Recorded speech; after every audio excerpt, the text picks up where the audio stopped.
Bulletin में सबसे पहले बात करेंगे वर्ल्ड कप क्रिकेट में पाक भारत मुकाबले के रंग फीके पड़ गए। मेगा इवेंट के बड़े मुकाबले में पाकिस्तान की बैटिंग लाइनअप ने फ्लाई किया, लेकिन कप्तान की विकेट क्या गिरी, पूरी टीम ही क्रैश कर गई। सिर्फ 36 रन के इजाफे से 8 विकेटें गिर गईं।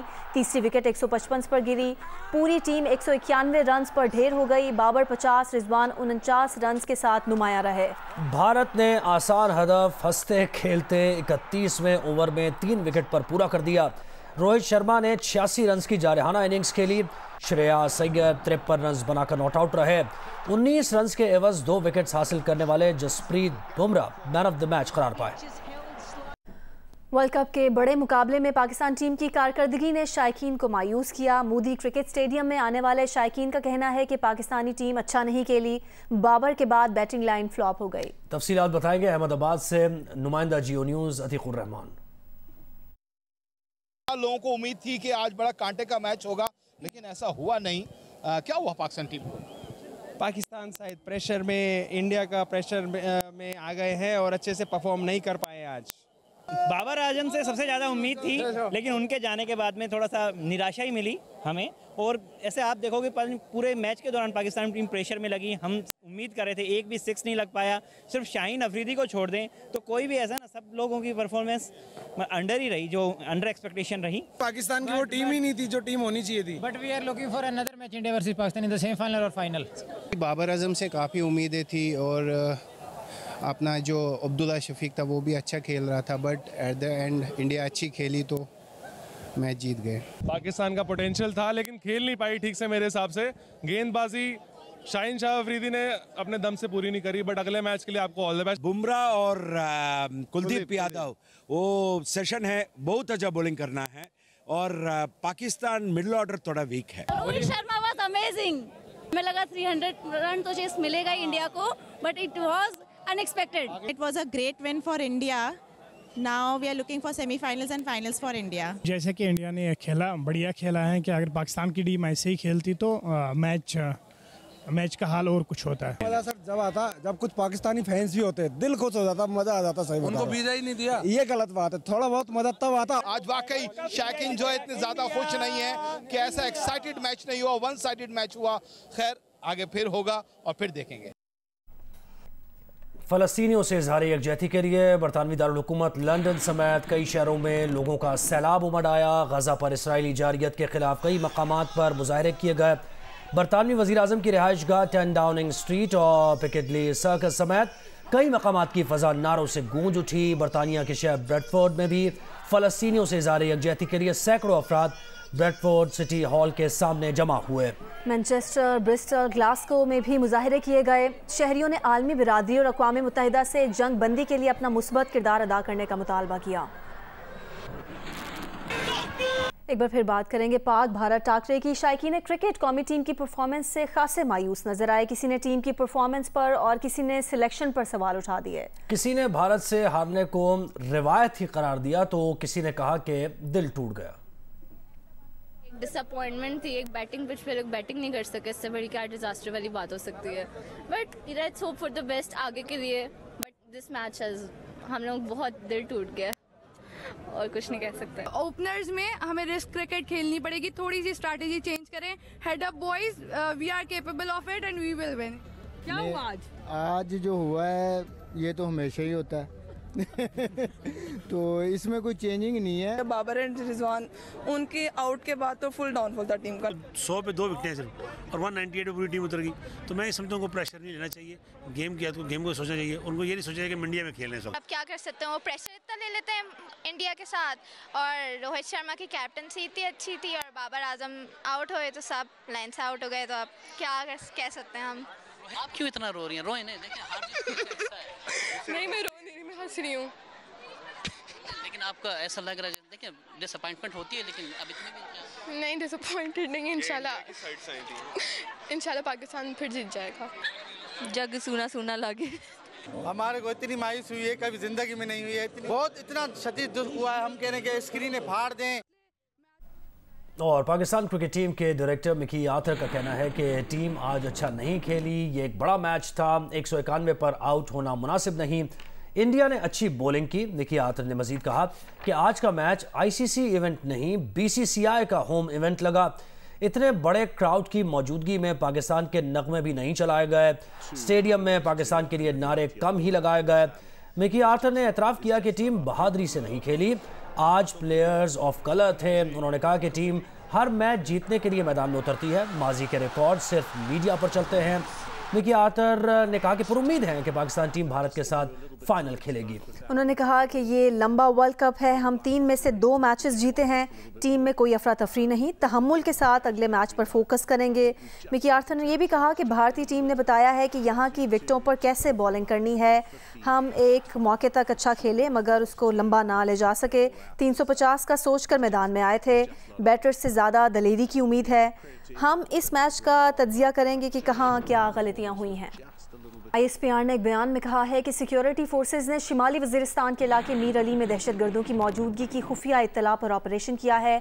इस दौरान सिक्योरिटी फोर्सेज और दहशतगर्दों के दरमियान शदीद फायरिंग का तबादला हुआ। फायरिंग के तबादले में 6 दहशतगर्द मारे गए, 8 जख्मी हो गए, जबकि दहशतगर्दों के खिलाफ बहादुरी के साथ लड़ते हुए 33 साल के सिपाही अब्दुल करीम शहीद हो गए।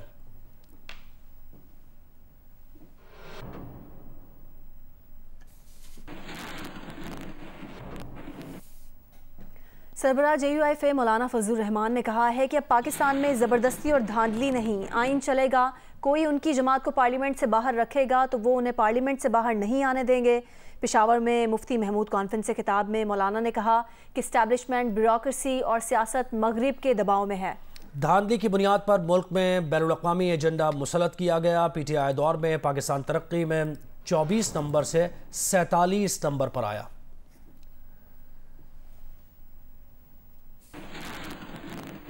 बलोचिस्तान के ज़िला तुर्बत में मुसल्लह अफराद ने सैटेलाइट टाउन के एक घर में घुसकर फायरिंग कर दी। फायरिंग के नतीजे में 6 मजदूर जाँ बहक, 2 जख्मी हो गए। जाँ बहक 6 मजदूरों की मैयतें कल सुबह मुल्तान भिजवाई जाएंगी। निगरान वज़ीर आला बलोचिस्तान अली मर्दान डोमकी ने वाक़े का नोटिस लेते हुए SP केज को मुअत्तल कर दिया। पुलिस के मुताबिक हमलावर जाँ बहक अफराद के शनाख्ती कार्ड्स और मोबाइल फ़ोन्स भी साथ ले गए।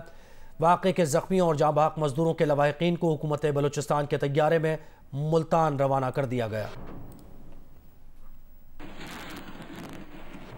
निगरान वज़ीर आज़म अनवारुल हक काकड़ ने तुर्बत में दहशतगर्दों के हाथों 6 मजदूरों के कत्ल पर गहरे दुख का इजहार किया है। अपने बयान में निगरान वज़ीर आज़म ने कहा कि वो तुर्बत में कत्ल मजदूरों के लवाहिकीन से इजहार ताज़ियत और इस दहशतगर्द हमले की मज़म्मत करते हैं। हुकूमत पाकिस्तान इस मुश्किल घड़ी में मुतासिरा ख़ानदानों के साथ है।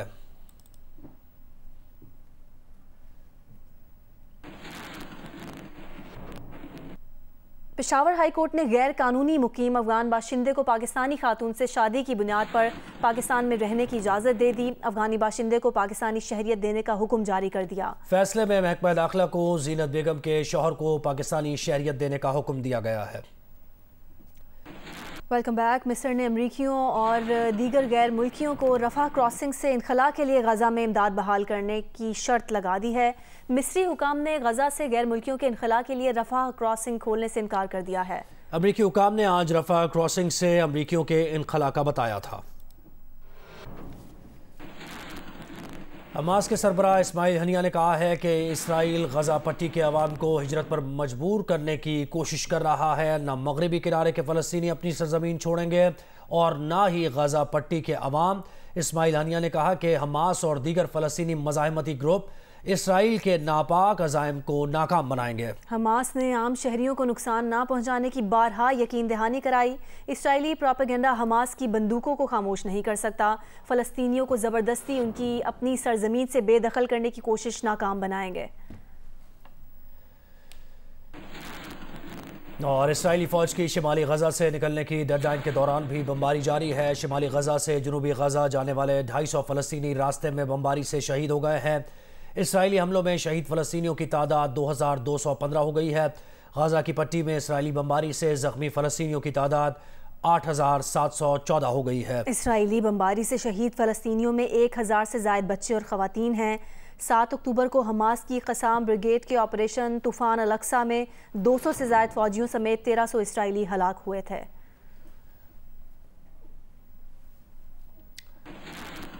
सऊदी अरब की दरख्वास्त पर ओआईसी का हंगामी वजारती इजलास बुध को तलब कर लिया गया। जद्दा में ओआईसी के हंगामी वजारती इजलास में गजा की सूरत हाल पर गौर किया जाएगा। सऊदी अरब ने गजा की सूरत हाल की वजह से इसराइल के साथ मामूल के ताल्लुकात पर बातचीत रोक दी है। गैर मुल्की खबर एजेंसी के मुताबिक सऊदी अरब ने इसराइल से बातचीत को रोकने का फैसला किया है और इस फैसले के बारे में अमरीकी हुक्काम को मुत्तला कर दिया गया है।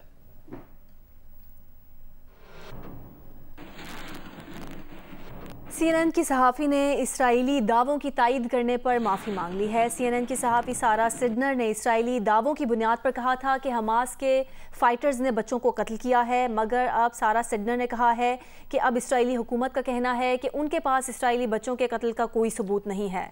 इसलिए मुझे अपने गुज़श्ता रोज़ के सोशल मीडिया के बयान पर अफसोस है। अमेरिकी सदर जो बाइडन कहते हैं कि अमेरिका हमास हमलों से पैदा होने वाले इंसानी बहरान में मदद कर रहा है। इसके लिए इसराइल, मिस्र, उर्दन और अक़वाम मुत्तहिदा के साथ मिलकर काम कर रहे हैं। सदर बाइडन ने कहा कि अमेरिका फ़लस्तीन की इमदाद बहाली के लिए दरकार हालात साजगार बनाने की कोशिश कर रहे हैं।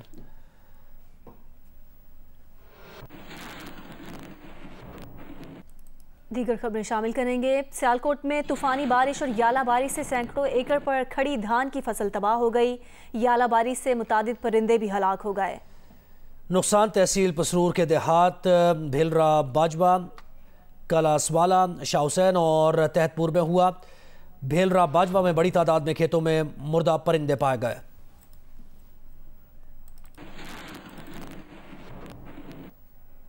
पाकिस्तानी फिल्मी दुनिया के माजी के हीरो वहीद मुराद की अहलिया सलमा मुराद कराची में इंतकाल कर गईं।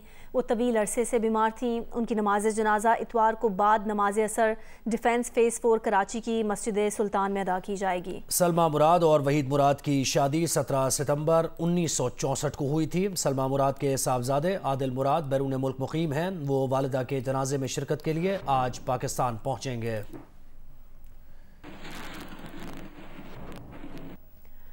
गजा और लबनान पर इसराइली फ़ज़ाइया के हमलों में सहाफ़ियों को निशाना बनाने के खिलाफ कराची में सहाफ़ती तंजीमों ने कराची प्रेस क्लब पर मुजाहिरा किया। अक़वाम मुत्तहिदा से आज़ादाना तहकीकात के लिए कमीशन बनाने का मुतालबा किया।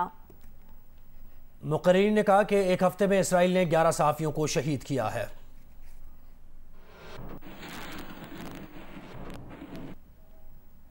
घोटकी में पन्नू आकिल से रहीम यार खान तक सखर मुल्तान मोटरवे से हिफाजती तारें चोरी हो गईं। कैमरे और बैटरीज भी गायब हैं। इस हवाले से देखिए जियो न्यूज़ के नुमाइंदे असलम मलिक की रिपोर्ट। सखर मुल्तान मोटरवे का शुमार पाकिस्तान के बड़े मंसूबों में होता है, मगर नेशनल हाईवे अथॉरिटी की मुबैना गफलत और लापरवाही के बायस पन्नू आकिल से रहीम यार खान तक चीनी कंपनी की जानिब से लगाए गए कैमरे और इनकी बैटरियां गायब हैं। मोटरवे अफसरान के मुताबिक मजमूई तौर पर 35 में से 33 कैमरे और 90% बैटरियां भी गायब हो चुकी हैं, जबकि 90 किलोमीटर तक हिफाजती बाड़ की तारें भी चोरी कर ली गई हैं। SSP घोटकी का कहना है कि कच्चे के डाकू तारे ले गए, जिनके खिलाफ 5 मुकदमा दर्ज हैं। कुछ लोग कच्चे से आए थे, उनकी तारें काटी थी। वो 5 बंदे थे, वो 5 FIR हमने पहले कर दी। उसी में हमने 1-2 रेड भी किए और इंशाल्लाह वो गिरफ्तार भी होंगे। SP मोटरवे तैमूर अहमद का कहना है कि हिफाजत की जिम्मेदारी नेशनल हाईवे अथॉरिटी की है। हमने मटीरियल गायब के खतूत लिख दिए हैं। नेशनल हाईवे अथॉरिटी का कहना है कि सिक्योरिटी कंपनी से बात कर ली गई है, जो जल्द काम शुरू कर देगी। नेशनल हाईवे अथॉरिटी के डिप्टी डायरेक्टर जाहिद हुसैन से मुतअद्दिद बार कोशिशों के राब्ता कायम नहीं हो सका। अरबों रुपए के मंसूबे पर अदम तवज्जी न सिर्फ हैरान कुन बल्कि काबिल गिरफ्त है। कैमरामैन के साथ मलिक असलम, जियो न्यूज़, खोटकी, रहीम यार खान।